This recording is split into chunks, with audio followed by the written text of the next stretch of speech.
Take out the papers and the trash, or you don't get no spending cash.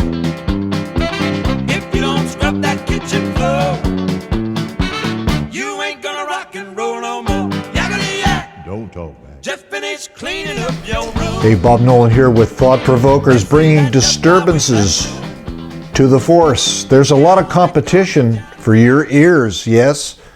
Media, airwaves, and cyberspace, and billboards and stuff are filled with persuasive messages telling you what to buy, what to believe, and even how you should look. Ingeniously, and I mean ingeniously packaged information manipulation is subtle and also aggressive. But listen to these words. The Lord has given me the tongue of the educated, so I know how to speak a word in season to him who is weary. He wakes me up in the morning to hear as a student. The Lord has opened my ears. If you're willing to listen, God's voice will overwhelm the competition. A word in season. Sounds pretty nice, doesn't it?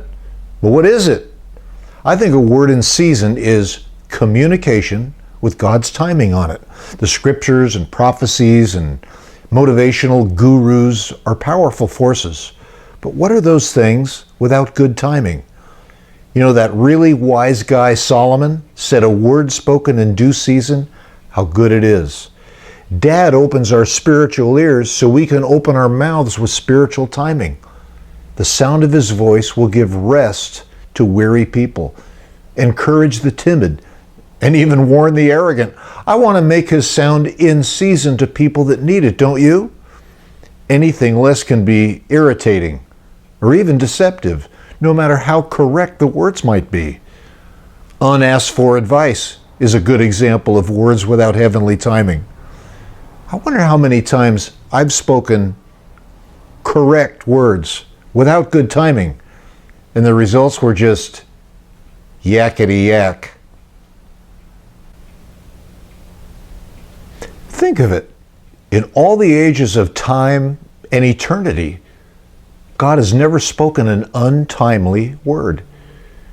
You know, the stuff he does, like creating the universe and telling angels what to do, or maybe just speaking something into your life. His words are not only good, but they're always well-timed. He never speaks because he's pressured or in a hurry. It's his nature to know what to say and even when to say it. Wouldn't it be great to have the same thing going in your communications with other human beings? He is totally relevant in all of his communiques. He'll wait 100 years before judging a nation. Yet he can take anyone by surprise with his on-the-spot decisiveness. He can be quick, he can be slow. He knows what to do. When he's silent, he has his reasons. He's never rushed into decisions or declarations. And the Spirit is training us sons and daughters to be the same way. When Jesus showed up here on the planet, he was the voice of God in human form. The people that heard him would say, nobody ever spoke the way this guy does. As a human being, he spoke with heaven's timing, so his words were always effective and always revealed Dad's mind. Enemies and even friends would try to pressure Jesus into saying things that would fit their agendas or satisfy their curiosity or even get him into trouble.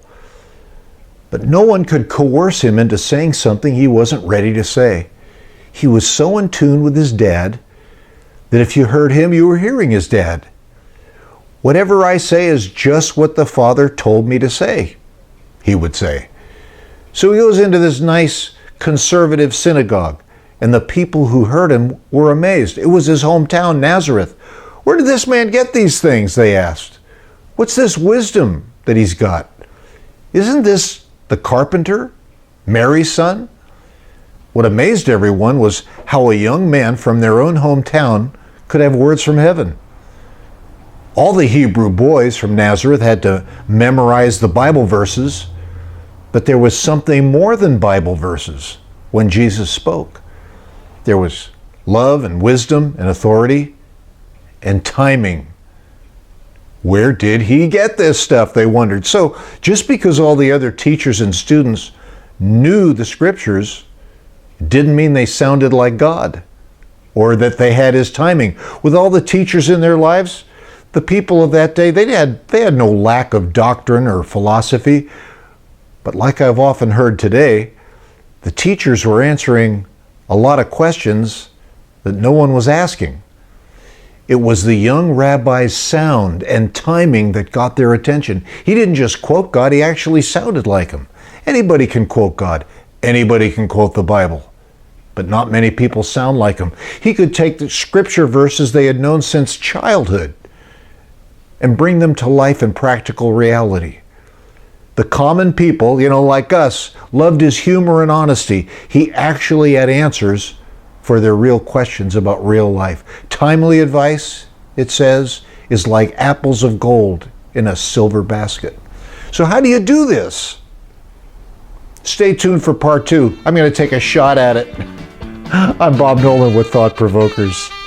Don't you give me no dirty looks. Your father's hippie knows what cooks. Just tell your hula from outside.